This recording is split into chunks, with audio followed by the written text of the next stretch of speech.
Hello, everybody, and welcome back to the 12 Days of ComiXmas. Today, I think we need a palate cleanser after the Marvel Superheroes Cookbook Cookie experience. You can find that episode in the 12 Days of ComiXmas 2024 playlist. And you know what? The decorated cookies, surprisingly, were better the day after. The texture actually improved. Now it's more like a weird loft house cookie minus the frosting. I'm still probably not going to leave them out for Santa. I'd probably end up with coal. But for today's episode, I thought it would be fun to check out Santa Claus Funnies, published back in 1942 by Dell Comic. It's a pretty hefty comic, nearly 70 pages and only 10 cents at the time. That's close to what, $2 nowadays? That's a pretty good deal. The Jeep on the cover makes sense time-wise, as we were in the heart of World War II, and Santa also references this, that he'd rather leave the Jeeps for our men in uniform, because Santa don't know how to drive. The joy of Christmas must have felt like a beacon of hope in that time, so let's keep the vibe cozy and wholesome. I promise not to make a ton of off-color jokes, no dark humor. We'll just read a nice, illustrated Hans Christian Andersen tale about a sentient fir tree who has to experience being hacked apart while alive and conscious, and a family burns his body for warmth. When I read the title Santa Claus Funnies, I was thinking more like, oh, that wacky Santa, not so much, what can Christmas trees teach us about the pagan cycle of rejuvenation? This is very John Barleycorn-esque. I like it. But I am jumping the gun here, as that story's a little further in this comic.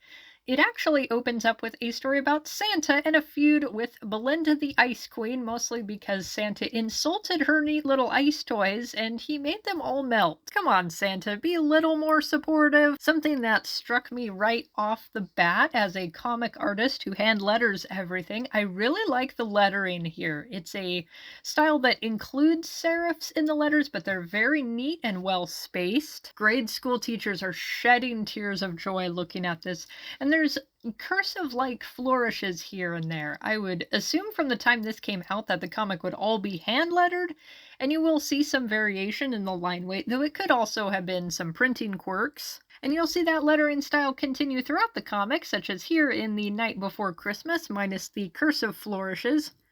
Am I boring for being so interested in the lettering?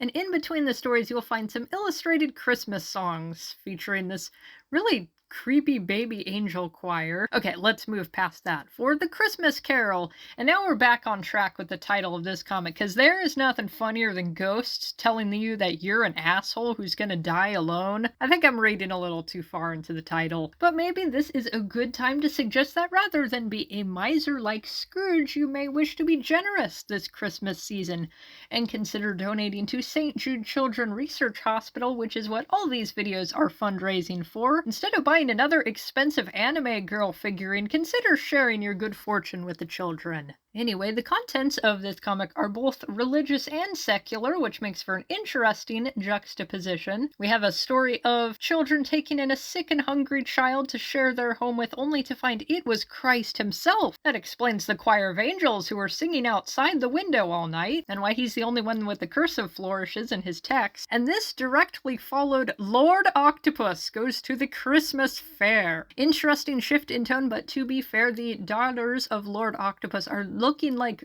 biblically accurate something. And the comic finishes off with Santa Claus and the Mouse, featuring a very scrungly looking mouse, but frankly, Santa's looking scrungly here too. I think Santa needs to eat an orange or something. Actually, no, we're not quite finished, because the comic actually finishes off with an activity page, and I love that. I love a good activity page. There's really a lot going on with this comic. Like I said, it's almost 70 pages. There's a lot of different content, different tones to the stories, variety of art styles. I think that several artists were involved here. It's kind of like Heavy Metal Magazine, but without the boobs or the robots. Fantasy violence. So I guess it's nothing like Heavy Metal Magazine. But that was fun to look through, and I hope you enjoyed it as well. Please check out the video description to find my Tiltify link where you can donate to St. Jude. And what you could do also is you can go to the Fallout for Hope 2024 campaign page and you can look through other people who are also fundraising, and you could donate to somebody who maybe hasn't gotten any donations yet, or maybe somebody who is right on the brink of hitting their goal. I've been donating a little bit each day to other campaigns for every day of this video series, and I'm targeting the I made it sound very threatening. I'm choosing the people who haven't had any donations, but there was one person I donated to where they were just like $5 away from their goal. And the money all goes to the same place in the end. It just makes people feel good. And as of writing this script, the whole team together just broke $42,000 in donations, and I think we're actually already higher than that. Can we make it to 50? Maybe by the time this video comes out. But on that note, I will see you tomorrow in the next episode.